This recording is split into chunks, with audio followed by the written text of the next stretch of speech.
La vida es una batalla tras otra. Bienvenidos a Dilo con Igualdad de Género y estamos muy contentos con ustedes. Estamos empezando nuestras grabaciones de este 2026 con este Dilo con Igualdad de Género sobre una batalla tras otra. Me voy a atrever a decir que es la película de la temporada de premios, que es una película, nosotros les estamos grabando este programa antes de las nominaciones al Oscar, pero esta al parecer será la película más nominada al Oscar y probablemente la ganadora en varias categorías. Por favor, coméntenos si ustedes ya vieron Una batalla tras otra, que está en HBO Max. Déjenos sus comentarios, suscríbanse a este canal y bueno, yo estoy muy contento de que me acompañe aquí hoy Luz en esta emisión. ¿Cómo estás, Luz Graciela Castillo? Muy bien, muchas gracias, Carlos. Pues aquí con muchas ganas de platicar precisamente de esta película que efectivamente estamos iniciando el año. Feliz año para todas y todos los que nos siguen. Eh, y pues yo tengo que confesarlo, la vi en las vacaciones y me llamó muchísimo la atención porque pues no esperaba ver lo que vi ni la narrativa que vi. Creo que eso pues de alguna manera entusiasma mucho porque te lleva a muchas reflexiones alrededor del tema que manejamos. Oye, ¿tú ya estabas familiarizada con el cine de Paul Thomas Anderson? ¿Un poquito? ¿Habías visto algunas películas suyas anteriores? Ninguna, ninguna que yo me acuerde. Mira, les vamos a refrescar un poquito la memoria, creo que vale la pena. Estas son Ok, películas anteriores de Paul ok, Thomas ya, Anderson. sí. Ya encontré algunas, sí. ¿Cuál viste antes, Luz? Fíjate, la de Boogie Nights. Ah, que es famosísima porque es una Sí, película sobre la industria de sí, contenido para adultos. exactamente, la de Magnolia y la del Hilo Fantasma, que es muy impresionante. Yo no sabía que era de él. There Will Be Blood, esa es una película, y The Master, fíjate que no me animaba a verlas completas, no sé por qué, de pronto a mí me parecen demasiado rudas, demasiado perturbadoras. Ay, pues tienes que darles otra oportunidad. Yo creo que es uno de estos directores Ujú. pues ya icónicos, legendarios, con un cuerpo de películas muy sólido. Particularmente mi película favorita suya es Magnolia, que además me Ajá. parece que tiene la mejor actuación de Tom Cruise en su historia. Y bueno, Paul Thomas Anderson creo que vale la pena mencionar un poquito nada más sobre él en este sentido de, es un director que nos ha entregado muy buenas películas, que ha sido muy reconocido, pero que todavía le ha faltado por ahí, ahorita que mencionábamos el Oscar, aunque ustedes no lo crean, tiene 11 nominaciones, espero no estarme equivocando, y ningún premio, ¿no? Entonces, esta parece ser la película, ya volviendo a una batalla tras otra, justamente, que le va a dar este reconocimiento. Una batalla tras otra es una adaptación bastante libre de una novela que se llama Vineland de Thomas Pynchon de 1990 y es a ver, lo voy a ir desplegando así, ahorita lo vamos a ir desmenuzando, eh, porque la han promocionado, digamos, o la han vendido mucho como esta película donde un padre rescata a su hija. ¿No? Digamos que este es como que es algo que sí sucede, pero yo tengo mis cuestionantes. Ahorita justo creo que Luz y yo tenemos mucho que platicar sobre esto porque le comentaba yo a Luz antes de entrar al aire que vinieron a promover esta película aquí a México, hubo alfombra roja, vinieron Paul Thomas Anderson, Leonardo DiCaprio, Benicio del Toro y Chase Infinity, quien interpreta a la hija. Y algo que dijo Leonardo DiCaprio literalmente fue, esta no es una película política, ¿no? Como haciendo mucho énfasis en que no la miráramos de esa manera, que yo creo que es una estrategia de mercadotecnia. Déjame, déjame decirte, porque esta es una película además eh, muy cara. Es una película que el presupuesto específico no se ha revelado. Se estima que es $140 millones, pero mínimo $130 millones. y que recaudó $205 millones. Quizás recaude todavía un poquito más, pero con estos números claramente no es un éxito de taquilla en los estándares pues regulares, ¿no? Digamos, una película de 140 tendría que haber hecho unos 400, 500, digamos, ¿no? Pero sí es un éxito en términos de números de lo que ha hecho una película de Paul Thomas Anderson, y también es un éxito en términos de eh, pues el logro cinematográfico que es en todos los frentes. Y bueno, ¿qué te parece si empezamos? Yo quiero preguntarte, digo, ahorita vamos a irlo, porque mi primera, a esta declaración de Leonardo DiCaprio de no es una película política, y no tenía la película 3 minutos, y yo decía, ¿cómo esto no va a ser político? Por favor, ¿cómo no va a ser político? ¿Tú qué opinas, Luz? Es totalmente política, totalmente. Mira, yo creo que parte de la respuesta que tiene mucho que ver con esta idea de que Hollywood es siempre, desde algunos años, desde los años 60 para acá, ha sido contestatario, ha sido contrasistémico. Las películas que destacan son aquellas que se atreven precisamente a interpelar cuáles son los mecanismos de poder y los elementos de justicia. ¿Sí? ¿Por qué? Porque además yo pienso que retoma esos elementos de identidad tan fuertes que tiene precisamente Estados Unidos. Entonces, esa idea de la lucha por las libertades, la lucha por la justicia, que de alguna manera se va dando en muchas narrativas y en muchas producciones, pues aquí de alguna forma está planteada de esa forma.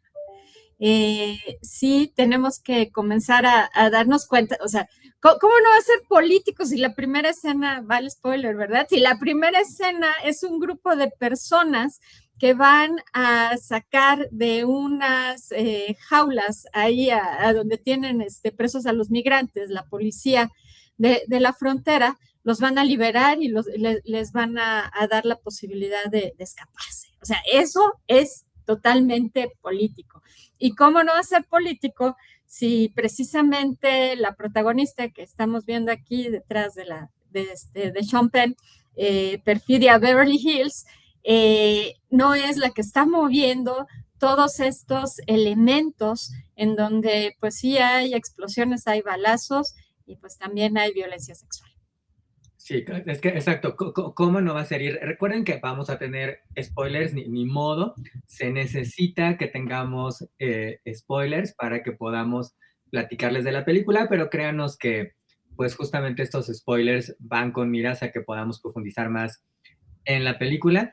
Coincido contigo, yo lo veía y dije, ¿cómo no va a ser algo político en principio que tiene que ver con migración? ¿No? Exacto. O sea, y en estos tiempos en los cuales este es un tema que está muchísimo, muchísimo sobre la mesa, ¿no? Entonces, bueno, ya lo comentaba Luz, justamente vamos a ir dándoles un poquito más de detalles porque necesitamos, pues sí, no vamos a llamarle spoilerear, sino profundizar en algunas de estas cuestiones, ¿no? Pero bueno, los protagonistas, al menos como nos los presentan al inicio de la película, son justamente Bob Ferguson, que es el personaje de Leonardo DiCaprio, y Porfidia Beverly Hills, como bien mencionaba Luz, que son miembros de un grupo de contrachoque, ¿no? De French o French 75. Así es. Que pues vemos como todo este primer acto, o incluso podríamos llamarle quizás como un prólogo largo, habla de todas estas irrupciones de estos personajes y de la persecución que se hace de ellos. Nos presentan a estos dos personajes que son personajes muy importantes en la historia. Eh, obviamente el protagonista, que es el personaje de Leonardo DiCaprio, y nos presentan al antagonista, que es el personaje de Sean Penn, justamente el coronel Lovejoy, ¿no? Que es este personaje por acá, un personaje también bastante peculiar. A mí me recordaba mucho al villano de Bastardo sin Gloria, por ejemplo, ¿no? Como, Sí.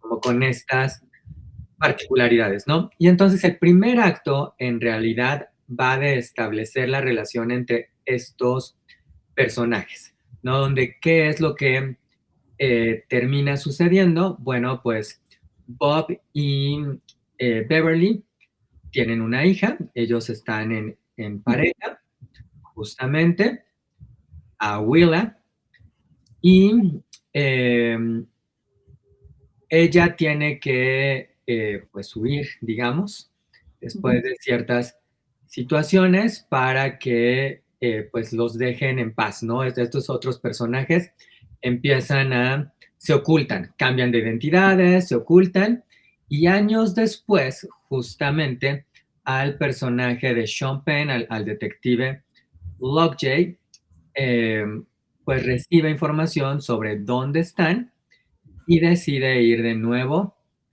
a encontrar a Bob, ¿no? Ahí ya han pasado varios años más y la hija de Bob pues ya es una jovencita, ya es una adolescente, que pues claro que está un tanto, ¿cómo llamarlo? Cansada de esta sobreprotección de su padre, ¿no? Porque Sí. él toma como todas las medidas. Bob se convierte además en un padre bastante, que siempre está con sustancias, ¿no? Siempre. Y Willa es una adolescente que pues quiere tener una vida normal de adolescente y no estar siendo tan vigilada, ¿no? Pero ya propiamente la película va a ir de esta desaparición de Willa y la búsqueda de Bob por encontrarla. Sí, ¿verdad? Creo que ese es como... Sí, como la línea así, digamos, lo que está hasta arriba de la lasaña. Exacto, exacto. Es que necesitamos establecer todo esto para que podamos irnos más en forma. Ay, y estoy así de por dónde vamos a empezar, porque hay muchas cosas que platicar. ¿Qué te parece si empezamos platicando un poco más de quién detona todo esto? Que Perfidia. es Perfidia Beverly Hills, que además qué gran nombre para un personaje, interpretado por Teyana Taylor, que está sonando mucho como una posible nominada al Oscar. Está nominada al premio Actor, que es el premio del sindicato de eh, actores. Ay, ¿Qué hay que decir de ay, este personaje? ay, no, pues es que, como tú dices, la película tiene como toda esta introducción, tiene como tres partes, que además el cambio de página sí es notorio. Y esta primera parte en donde se establece la relación entre Perfidia y Bob, es muy interesante porque este personaje es totalmente revolucionario. O sea, totalmente revolucionario y además revolucionario de duro, ¿no? Pesado. O sea, los balazos, las bombas.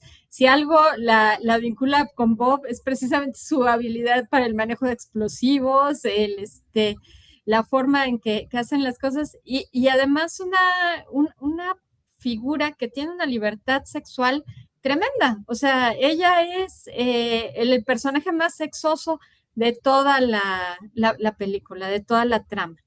Y pues yo creo que presenta una característica muy integral, contrasistémica, contrasentido en todo momento. Entonces, uno piensa que es alguien que tiene fuertes convicciones por la revolución, fuertes situaciones por todo, pero sí, pues tenemos un pequeño tropiezo, queda embarazada. Eh, a mí, ese fotograma que han estado usando tanto de Willa embarazada, con la barriga fuera Claro, y tengo la que... metralla, es fuertísimo, ¿no? Porque además ella es la que decide, la que toma, la que hace. Claro, pertenece a un grupo. Otra vez no me digas que no es política, porque el grupo es un grupo organizado como los grupos de choque de los años 60, ¿sí? Tenemos claves, tenemos códigos, tenemos estructuras, tenemos secrecía, tenemos un montón de cosas, ¿no? Y efectivamente, pues esto la descoloca bastante porque pues el que se encarga de paternar casi todo el tiempo es precisamente Bo, no necesariamente Perfidia. Perfidia tiene una misión en la vida que es hacer la revolución y ella sigue haciendo la revolución hasta que también pues se tropieza con su némesis, ¿no? Y el némesis es precisamente el coronel o sargento, ya no me acuerdo qué grado tiene Low Jack. Es coronel, es coronel. El coronel Low Jack, que es el interpretado por Sean Penn, que es un personaje súper maligno, súper contenido.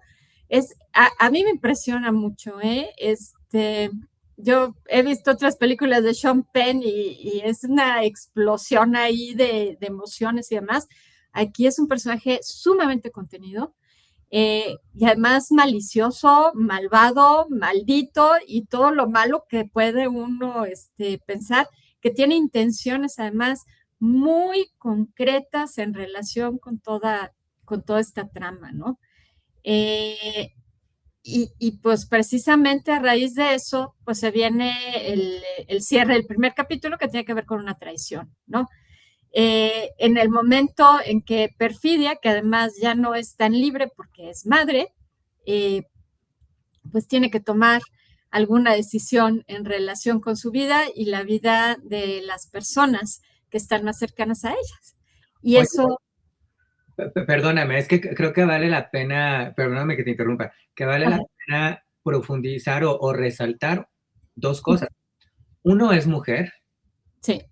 digo, igual voy a sonarles un poquito obvio, pero una mujer y es una mujer negra, ¿no? Entonces, de alguna manera, pues pertenece a dos, no sé si llamarles minorías, o tiene dos Sí. visiones que la colocan en una posición menos favorable, digamos, socialmente quizás, frente a estos dos personajes con quienes tiene una relación, que son el personaje de Leonardo DiCaprio y el personaje de Sean Penn, Sí. y donde además, no sé si debería yo de plantearlo de esta manera, pero hay una especie de triángulo ahí político, pero también, pues es que no creo que debiéramos, bueno, sí, quizás podemos mencionarlo eh, romántico, ¿no? Y entonces, esta parte me parece, eh, o sea, que los personajes son personajes muy complejos,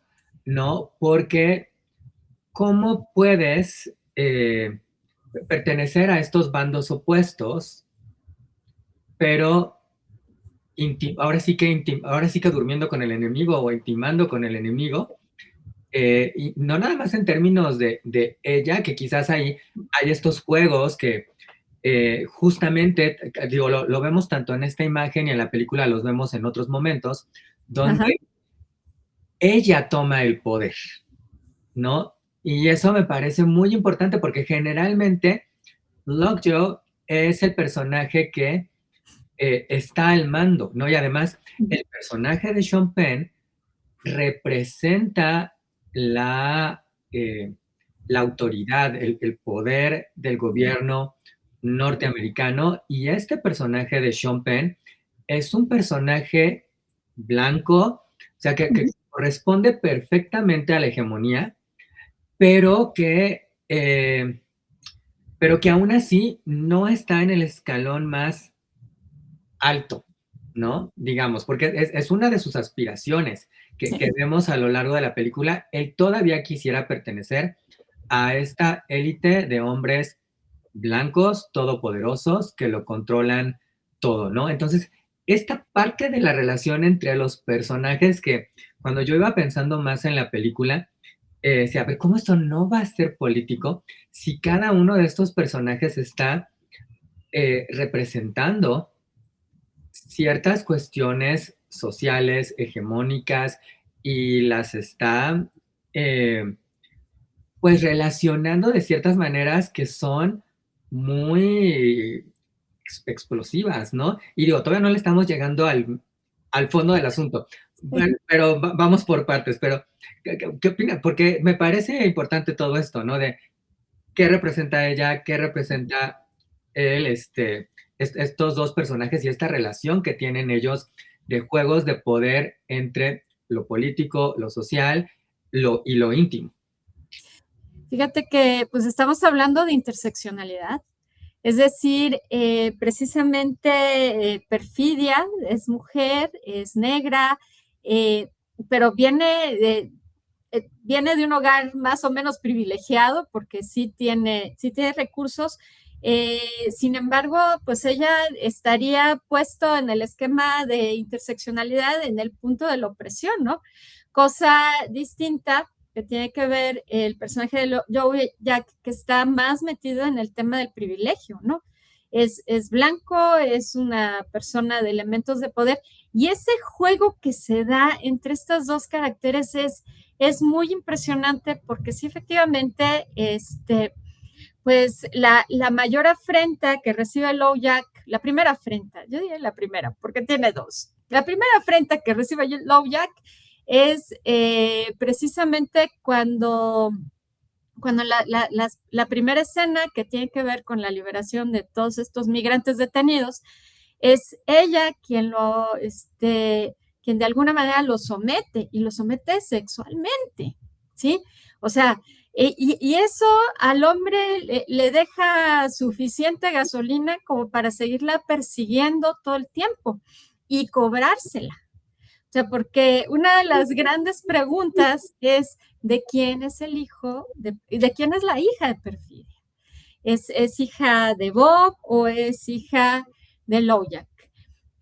También, porque esto también tiene mucho que desencadenar en la trama, ¿no? De hecho, pues, ¿por qué? Pues porque al final de cuentas también se lo cobra a través de violencia sexual. Y no sabemos porque como ya Perfidia es pareja de Bob, pues entonces no sabemos en qué momento sucede que queda embarazada y la vuelve a poner, en todo caso, en un lugar donde, otra vez, si pensamos en ese esquema de interseccionalidad, tendría que ver más con la opresión. Sin embargo, constantemente el personaje interpela este lugar que tiene y dice, ahí no va, yo no voy, eso no es para mí, eso no es esto, ¿no? Y entonces ella continúa toda esta dinámica. Sin embargo, pues precisamente en este primer hito, que es muy importante, pues vemos que ahí se da una ruptura con el grupo y con la familia por parte de Perfidia. Luz, yo quisiera, para quien no esté tan familiarizada o familiarizado con este término interseccionalidad, ¿qué es específicamente? Interseccionalidad es una propuesta para, de alguna manera, analizar cómo se dan las relaciones entre las personas a partir de diferentes características. Es decir, la identidad de uno no solamente está conformada por ser hombre o ser mujer, también está conformada por precisamente sus orígenes, sus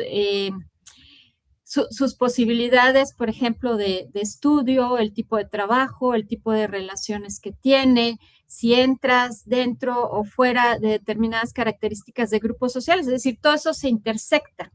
Y de acuerdo con quien propone el término, que es Kimberly Crenshaw, dice, y de esta interseccionalidad además te posiciona, pensando en una esfera con un eje en medio, te posiciona o en una posición de privilegio o en una posición de opresión. Regularmente, un varón blanco en la sociedad occidental, que además incluso puede profesar alguna religión cercana al cristianismo, estar dentro de algunos grupos, está en una posición de privilegio. ¿Por qué? Por lo que él dice se hace. Y Jack, por ejemplo, está en una posición de privilegio. Tú vas a ver que motivado precisamente por su afán de pertenecer a un grupo supremacista, él va a generar toda una dinámica en un pueblo completo. O sea, otra vez, no me digas que eso no es político. Toda una dinámica en un pueblo completo solamente porque le interesa buscar a la única persona que le puede de alguna manera perjudicar su acceso al grupo de supremacistas, que es precisamente Willa. Eh, todo eso, arma toda una revolución, arrestos, y demás. Por eso, es una posición de privilegio, totalmente. Curiosamente, hablando, por ejemplo, de interseccionalidad, no tendremos en la misma posición de privilegio tan franca al personaje de Bob. Al personaje de Bob, él ha estado, pues sí, es blanco, pero tiene una hija que es mestiza, es una persona que se droga, es una persona que aparentemente no tiene trabajo, no sabemos de qué trabaja, ha estado en el underground todo el tiempo y por lo tanto, pues está en un riesgo mucho mayor de que de alguna forma tiene mayor vulnerabilidad. Tiene mayor vulnerabilidad ante los mecanismos de poder, ¿no? Creo que eso también nos da muchas lecturas desde la perspectiva que estamos tratando. Es que es súper importante, ¿no? Estas condiciones donde están colocados los personajes justamente y quiénes son los personajes, de dónde vienen, tú ya lo decías muy bien, estas cuestiones de género, clase social y otras más que se van desplegando, nos dan precisamente para muchas lecturas y para profundizar mucho más en todo esto. Mencionabas ya a Willa, precisamente a la hija, y creo que valdría la pena aquí hablar un poco más tú dijiste la palabra clave, ¿no? Y creo que es una palabra muy clave hoy en día para cómo suceden las cosas en Estados Unidos, bueno, en Estados Unidos y en el mundo, ¿no? Porque si bien hay quien claramente puede ser vista como blanco, negro o dentro de un grupo racial más específico, hay quien está más en una condición como Willa, que es mestiza. En Estados Unidos también ocupan de repente estos términos como birracial, ¿no? Ajá. Porque ella tiene estas características físicas que no son por completo de una raza negra, pero tampoco son por completo de una raza blanca, ¿no? Y que entonces, pero además, fíjense, ¿no? O sea, es el fruto de la relación entre un hombre negro, que no sabemos exactamente, bueno, sí vamos a saber quién es, o sea, sí, no, un hombre blanco. un hombre blanco y una mujer negra. Así es. Además, habiendo la posibilidad, que les digo, después se revela, que uno de estos hombres blancos, pues en apariencia o públicamente, desprecia o somete a los negros, pero privadamente tiene este deseo por perfidia, ¿no? Y que además creo que es muy importante porque algo que a mí me sorprendió, y esto fue algo que entendí hace como, ¿qué serán? 2 años, 3 años, no tiene mucho, es el concepto de negro en Estados Unidos, porque es distinto a nuestro concepto. O sea, para mí hay como distintos tipos de color de piel, ¿sabes? Y entonces, bueno, quienes claramente tenemos este tono, pero aquí en México hablamos mucho de apiñonado, moreno, y ya negro, claramente, ¿no? Pero en Estados Unidos, todo lo que no es blanco es negro. Sí. No, o sea, todas las personas asiáticas son negras. Non-white. Son non-white. Entonces, no hay apiñonadito o morenito. Hay blanco o negro. Que creo que, bueno, es importante hacer esa. Pero bueno, yo ya hablé aquí mucho, Luz, que quiero que tú también nos comentes, porque yo planteé aquí varias cuestiones sobre lo mestizo, lo blanco, lo negro y demás. Pero fíjate que precisamente el lugar donde pues se encuentra refugio Willa y Bob, encuentra refugio, es una comunidad que está en la frontera, cerca de la frontera, en un estado cerca de la frontera, Nuevo México, si no me equivoco, en donde existe una gran cantidad de población de origen hispano. O sea, ahí vemos una diversidad muy interesante. Y pues sí, es la típica estudiante de preparatoria, pero algo que no ha perdido su padre, que sí efectivamente se ha dedicado a las drogas y tratar de educarla Y pues le ha salido buena a la hija porque pues en una de las primeras escenas donde ya lo vemos haciendo de padre de familia tradicional y convencional, pues está en la escuela y hasta llora, ¿no? De la emoción porque su hijita le salió buena, ¿no? Salió con su mamá, él dice. Lo que sí es que le ha dado algunas clavecillas ahí que precisamente le dicen a Willa que tiene que cuidarse, que tiene que de alguna manera estar al pendiente, pero, pero pues más allá de eso, ella no tiene la menor idea de lo que puede suceder o de lo que va a suceder, hasta que llegue el momento, pues, en que precisamente van por ella, ¿no? Van por ella porque ahí el coronel Lojack está muy interesado en confirmar que él no tiene o sea, él es químicamente puro, es un blanco químicamente puro para poder entrar al grupo de supremacistas que ha sido siempre su aspiración. Y entonces Willa resulta que pues es como pues algo en su expediente que le puede impedir cumplir con sus fines. Y pues tenemos que comprobar si efectivamente de quién es Willa. Y para eso pues vamos a volver a desplegar toda nuestra red de poder para encontrar a una chica que ni las debe ni las teme. Y aparentemente, pues aparte de tomar sus clases de karate y ser buena estudiante, está completamente fuera de toda esta dinámica. ¿Sí o no? ¿Quién sabe? Exacto, esa es la pregunta clave. ¿Está fuera? ¿Qué tan fuera? ¿Qué tan fuera?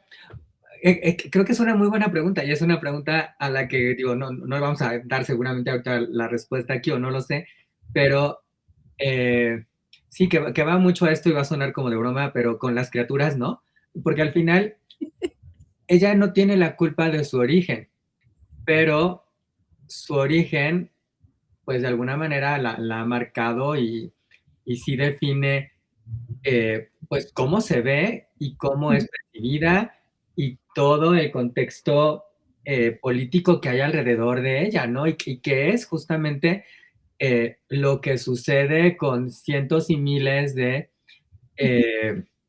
pues, personas en el mundo. Vaya, lo que probablemente sucede con todos, nada más que en algunos casos es más claramente visible, ¿no? Y para otros no, pero vaya, al final de cuentas, y ahora que están tan de moda las pruebas genéticas, pues tú ves tu prueba genética y todos tenemos de muchos, ¿no? Sí. Entonces, pues, ¿qué sucede con todo esto, no?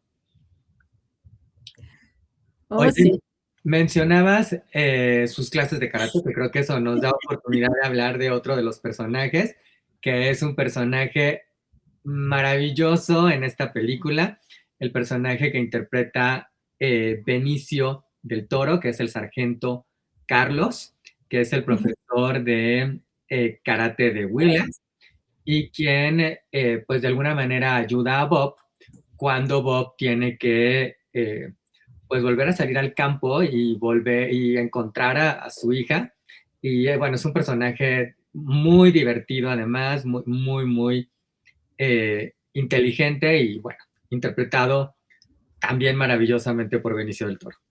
Ay, sí, sí, es bien interesante porque además es muy sorprendente, ¿no? O sea, de verdad, caras vemos, acciones, underground, no sabemos, ¿no? Y aquí el sensei, que además se comporta como sensei, o sea, no pierde, no, no pierde en ningún momento la serenidad zen que debe caracterizarlo. Y aquí, bueno, esa escena es muy buena porque va, recupera su rifle, le da su rifle y el otro le ayuda a escapar, pone un equipo ahí para que le ayude a escapar a Bob y resulta que pues eso resultó un poco fallido, pero la acción continúa, ¿no? Eh, de alguna forma es un elemento de contención bien interesante porque el Bob actúa, ay, Dios mío, yo me pregunto si incluso el nombre de Bob ahí lo eligieron Yo intencionalmente. creo que sí, no me parece que ninguno de los nombres esté tan a la ligera puesto aquí, ¿eh? No, definitivamente. El Bob pues, está descontrolado, está angustiado, de pronto razona, de pronto no razona, razona lo suficiente como para salir avante. Y aquí el sensei, bueno, pues cierra el dojo, le dice que no pise el tatami, por favor, que eso es muy importante en las clases de karate, ya lo aprendí hace mucho tiempo. Cierra con llave, se va al edificio, circula, avisa, oigan, tenemos una redada, por favor, saquen a las personas, y todo con una calma y una parsimonia que uno dice, ¿y a qué horas empiezan los trancazos del... Jamás. O sea, ahí muy curioso, ¿no? Y ya después dice, bueno, pues es que yo no sería sensei si no soy congruente con si mi comportamiento no es congruente con ello, ¿no? Fíjate que estuve leyendo que incluso para este personaje, para este papel, pues hasta detuvieron un poquito la producción porque Benicio del Toro estaba terminando de filmar del el expediente Fenicio, El esquema fenicio el de esquema Fenicio de Wes Anderson.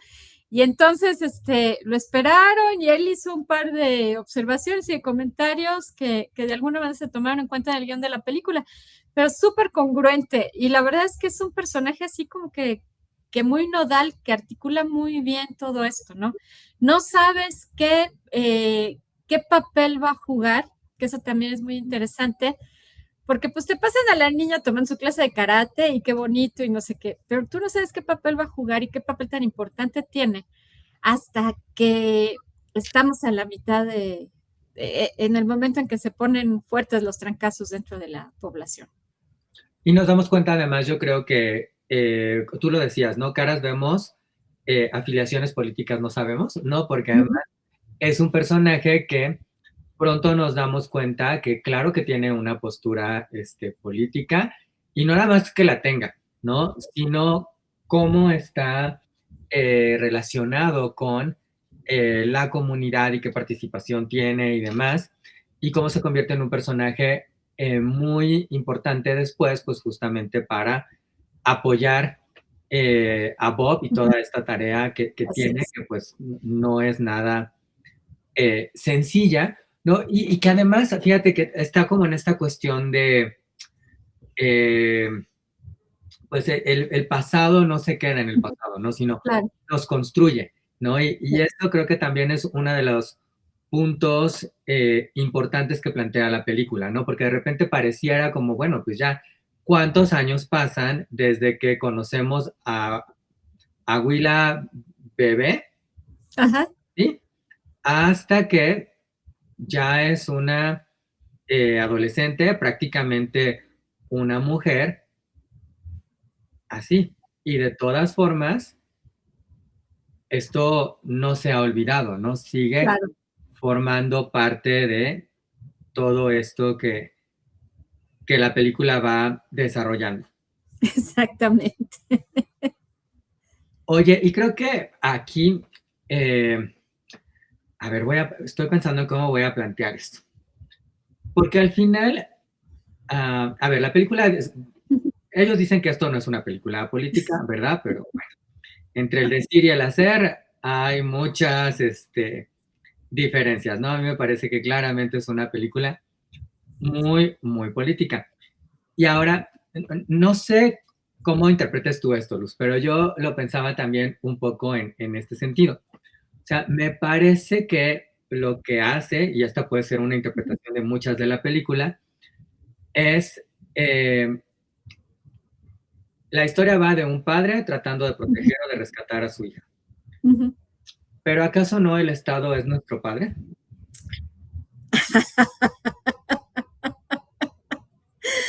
Pues ya vemos que no.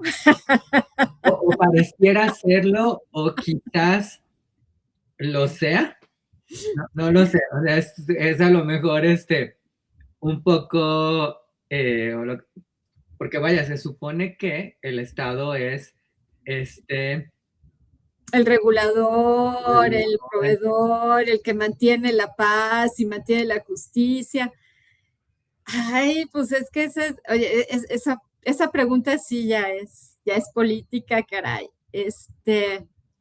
Pues uno, eh, digo, a mí me sorprende, por ejemplo, la oportunidad en la que se da esta película, de verdad.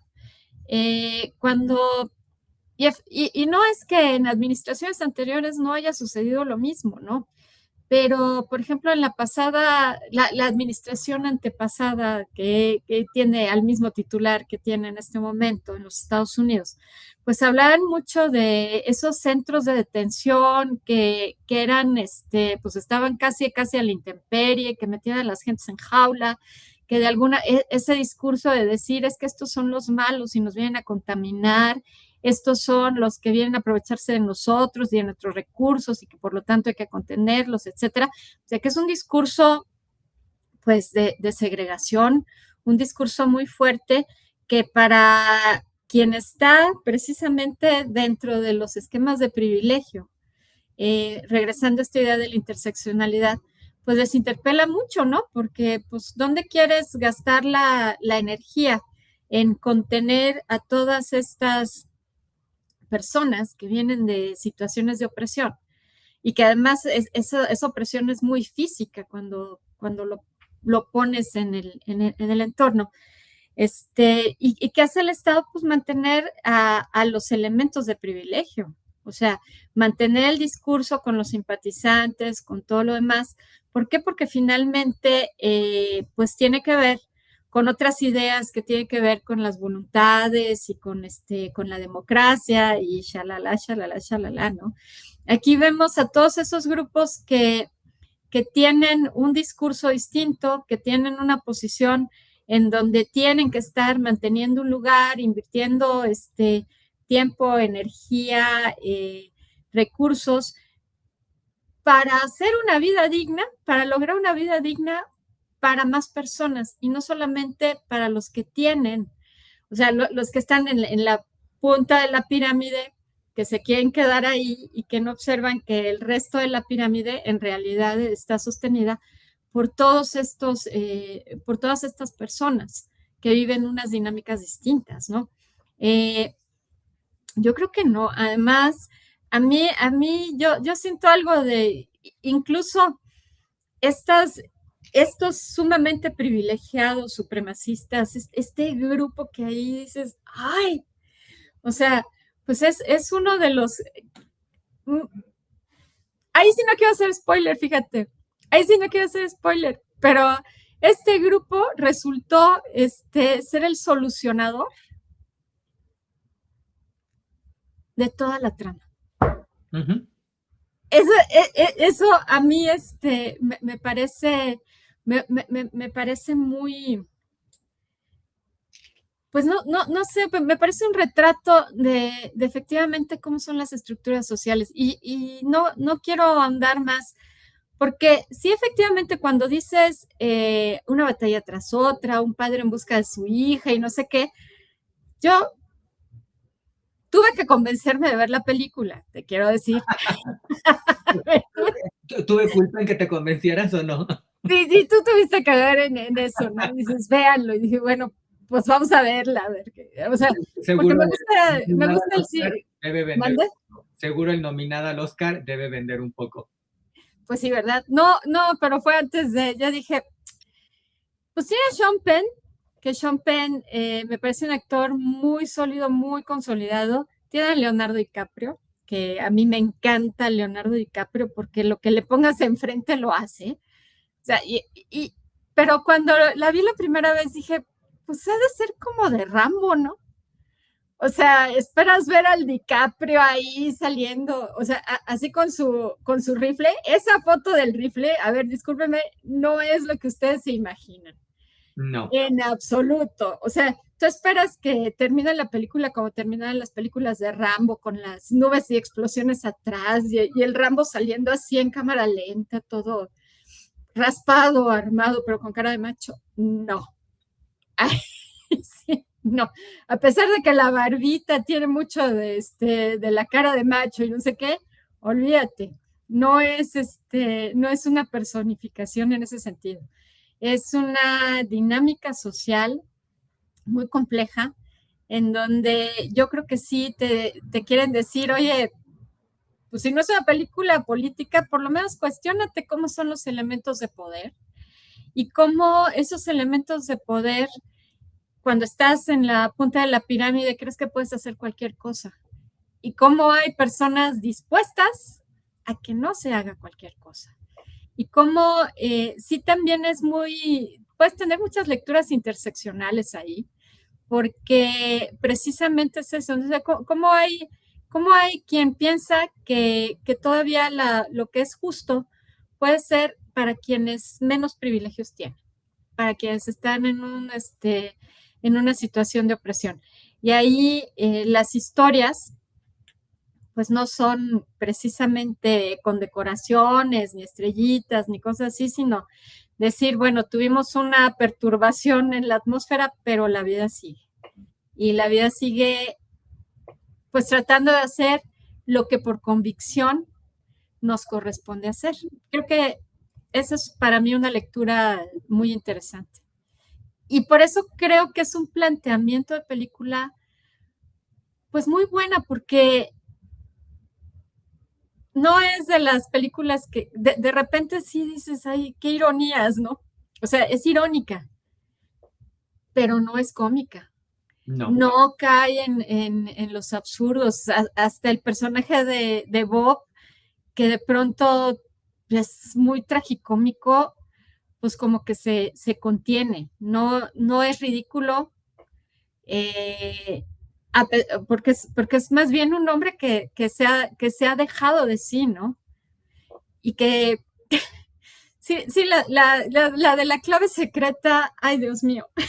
Este, esa escena es hilarante. es así como que dices, bueno, ya no sean así con él, pobrecito, ¿no? ¿Y cómo podemos, cómo podemos creer? Pero fíjate, y si vamos en cuestiones de género, que ahí también tiene algo que ver, porque la segunda vez que llama y que no le quieren dar, no lo quieren de alguna manera pasar con otro, la identificación le hacen diciendo, ¿a ti qué clase de vaginas te gustan? Y dices, oh, yo me acuerdo muy bien qué clase de vaginas te gustan. Y dices, no, no, por favor. Imagínense, imagínense, es que algo, esta es una película, más allá de que sea una película muy divertida, muy ágil, porque lo mencionábamos también Luz y yo, es una película larga. O sea, es una película que dura como 2 horas y media, pero no es una película a la que se le sienta la duración, pero es una película, pues, que aparenta ser algo más ligero de lo que es, Así es, ¿no? Y así es. eh, ahora que lo estamos platicando y ahora que lo estoy pensando también, me parece que es parte de toda esta estrategia de cómo vamos a vender esta película, que realmente es tremendamente política, que realmente está haciendo muchos de estos cuestionamientos sobre el gobierno, la relación del gobierno con sus habitantes, cuestiones de género, cuestiones raciales, cuestiones con migrantes, del mestizaje, entre otras muchas más. ¿Cómo ofrecemos esto, no? Porque a mí Ujú. también me dio esa impresión. No sé, vaya, tú ves este tipo de pósters u otros de los pósters que tiene eh, la película, y la película parece sugerir mucho más acción, aventura, quizás otro tipo de película, ¿no? Es más, yo pensaba en, híjole, a ver si no, ya Paul Thomas Anderson y Leonardo DiCaprio, que dije, bueno, Leonardo DiCaprio que ha sido tan crítico de repente de películas como las de superhéroes, pues, van a salir con una película de estas de, porque muchos pósters lo tienen, los tienen como, y muchas imágenes, de hecho, al principio de la película mostraban a personajes con una pistola, un rifle o algo. Entonces decías, no sé, esto está como por dónde va a ir. Y no es que no vaya a haber sus momentos de acción, sí los hay, pero no es lo central en la película. Y es una película con muy buen ritmo, es una Sí. película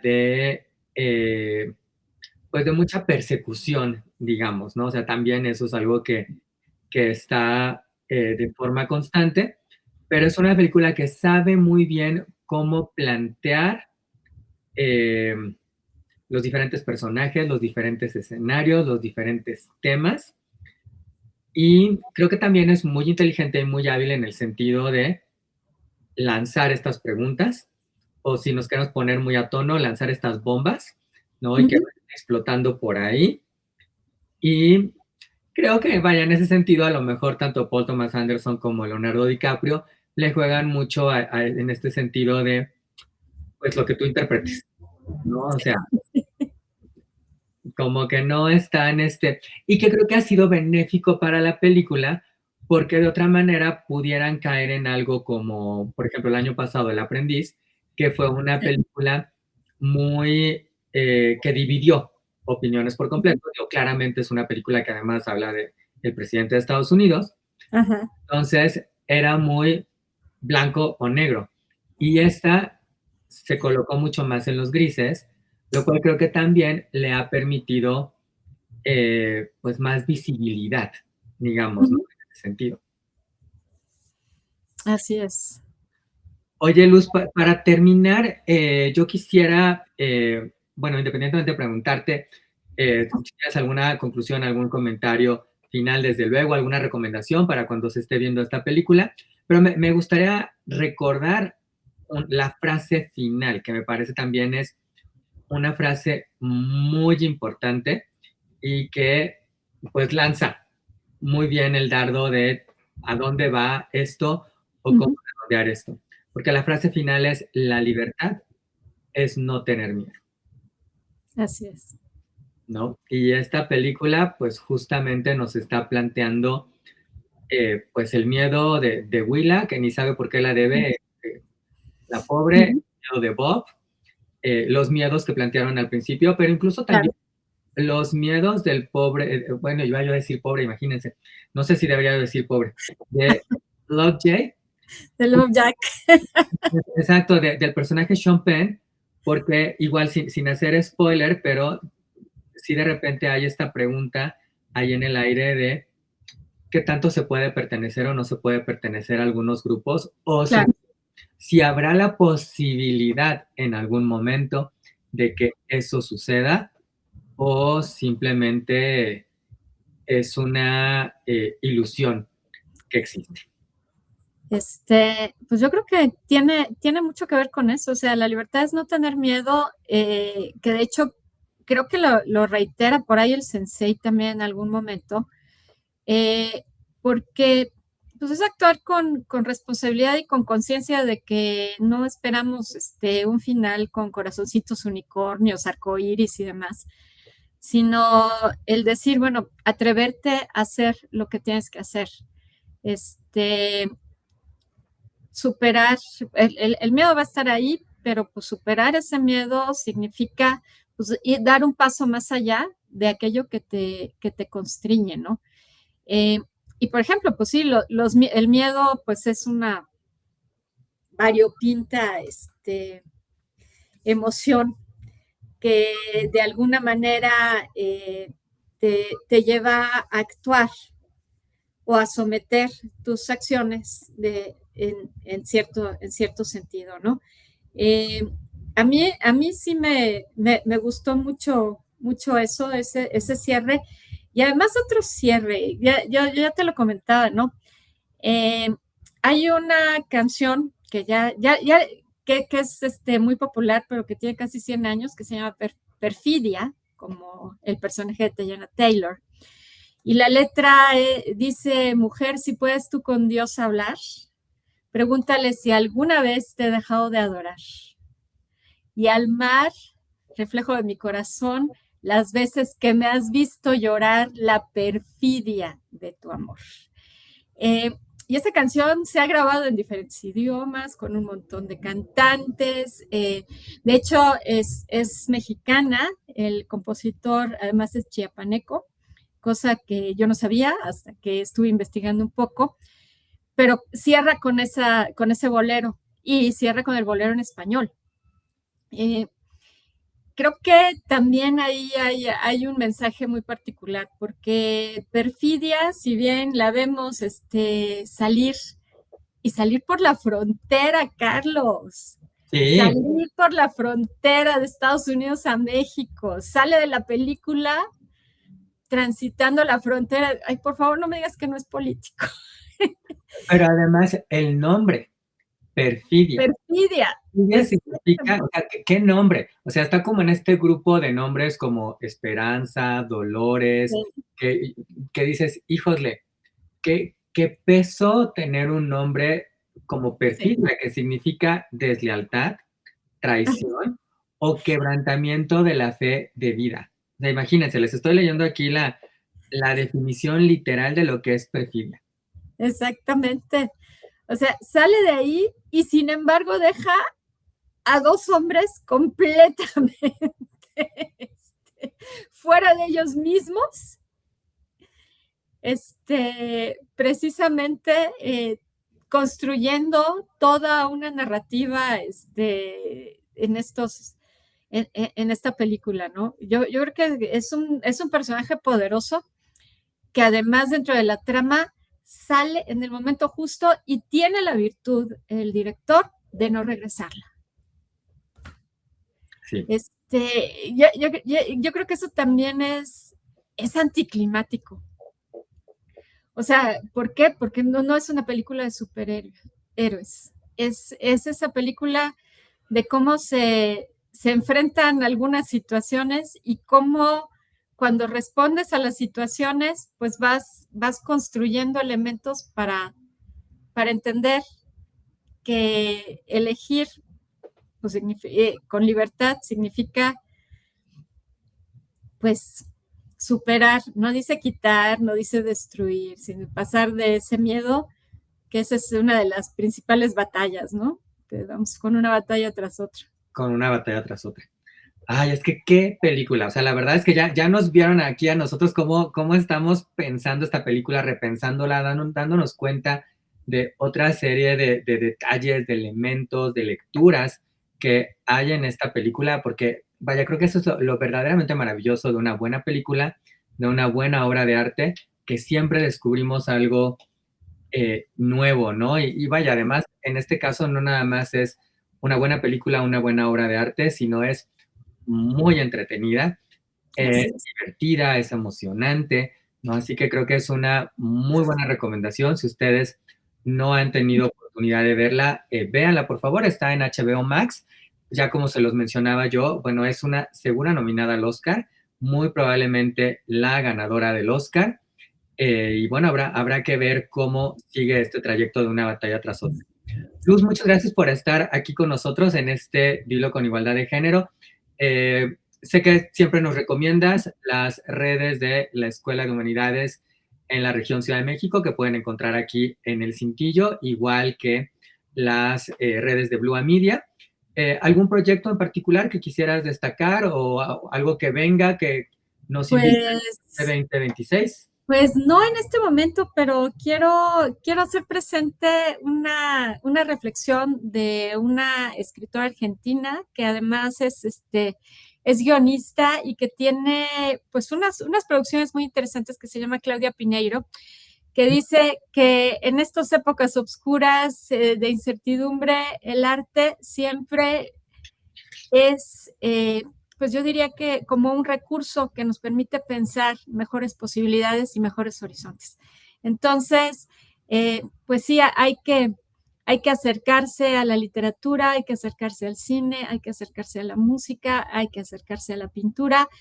no, yo creo que los cánones a veces no son tan relevantes cuando significan algo que nos puede conseguir equilibrio en el corazón y en la mente. Ay, pues mira, qué linda reflexión, que acérquense al arte, que nos abra estas puertas y estas posibilidades. Luz, muchas gracias por estar con nosotros aquí en Dilo con Igualdad de Género para platicar sobre una batalla tras otra. Por favor, déjenos su like, suscríbanse al canal, que justamente este canal también se convierta en un espacio para que podamos dialogar y compartir el arte y abrir estas posibilidades a través de ello. Un gusto, Luz, un gusto que estén con nosotros. Nos vemos muy pronto en un nuevo Dilo con Igualdad de Género. Y bueno, pues recuerden que la libertad es no tener miedo. Muchas gracias, Carlos. Nos vemos. A ti, Luz.